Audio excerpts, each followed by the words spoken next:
বারবার নিচুতলার বিক্ষোভের মুখে বিজেপি নেতৃত্ব পড়ছে। এবার বিক্ষোভের মুখে বিজেপির কেন্দ্রীয় প্রতিনিধি দল। আক্রান্তদের অভিযোগ শুনতে গিয়ে বিক্ষোভের মুখে প্রতিনিধিরা। বিক্ষোভের মুখে পড়তে হলো বিজেপির কেন্দ্রীয় দলের সদস্যদের। বিপ্লব দেবের গাড়ি আটকে বিক্ষোভ দেখান কর্মী সমর্থকরা। ডায়মন্ড হারবারের সাংগঠনিক সভাপতির বিরুদ্ধে ক্ষোভ। বিজেপির কেন্দ্রীয় প্রতিনিধি দলের সামনেই গোষ্ঠী কোন্দল চলে আসে। ডায়মন্ড হারবার সাংগঠনিক জেলায় বিজেপির কেন্দ্রীয় প্রতিনিধি দল যান। পীরতলায় হঠাৎই কনভয় থামিয়ে দেন বিজেপির কর্মীরা। অগ্নিমিত্রা পলকেও অভিযোগ জানান তারা। গাড়ি থেকে না নেমে এগিয়ে যান বিজেপির নেতারা। এর আগে একই কারণে বিক্ষোভের মুখে পড়তে হয়েছে শুভেন্দু অধিকারী এবং সুকান্ত মজুমদারদেরও। जिला ऑफिस में कोई वहाँ कैंप नहीं था। बुलाइए নামুন এখানে, নামুন স্যার এখানে। আরে আমরা আক্রান্ত, কেন নামবেন না এখানে?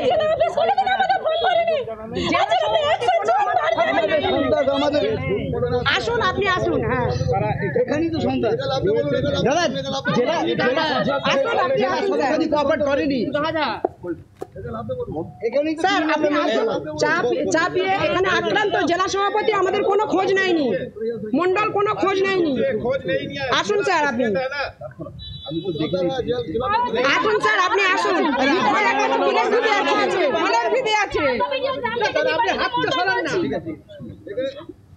আমি মাত্র এলাম এই টিমের জন্য, আমি বাংলাতে করব। আসুন স্যার, হবে চলো গাড়ি আটকাও। দাদা 5 মিনিটের জন্য 5 মিনিটের জন্য খালি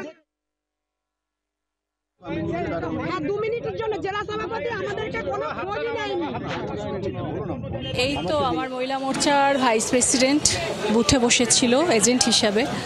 তো গত 15 তারিখ ওকে অ্যাটাক করে প্রায় 7 জন তৃণমূল গুন্ডারা ওকে অ্যাটাক করে বাইকে ধাক্কা মেরে ফেলে দেবার পর ওর হাতে মারে, এখানে জুতো দিয়ে ঘষা দেয়, তাতে ওর হাতটা ফ্র্যাকচার হয়ে গেছে। হাতে লাঠি দিয়ে মেরেছে।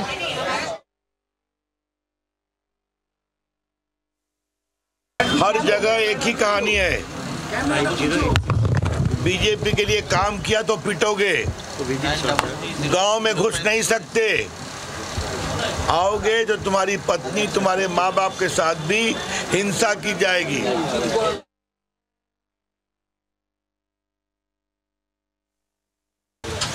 মমতা দিদির আর ওনার ভাতিজার স্বভাব কোনোদিনই চেঞ্জ হবে না। মানুষকেই এদেরকে তাড়াতে হবে, আর 26 এদেরকে তাড়ানোর ব্যবস্থা করব।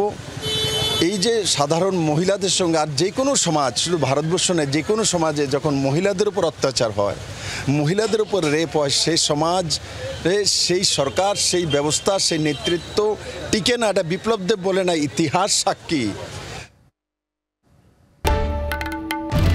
বাংলার আওয়াজ, বাঙালির আবেগ, জি 24 ঘন্টা।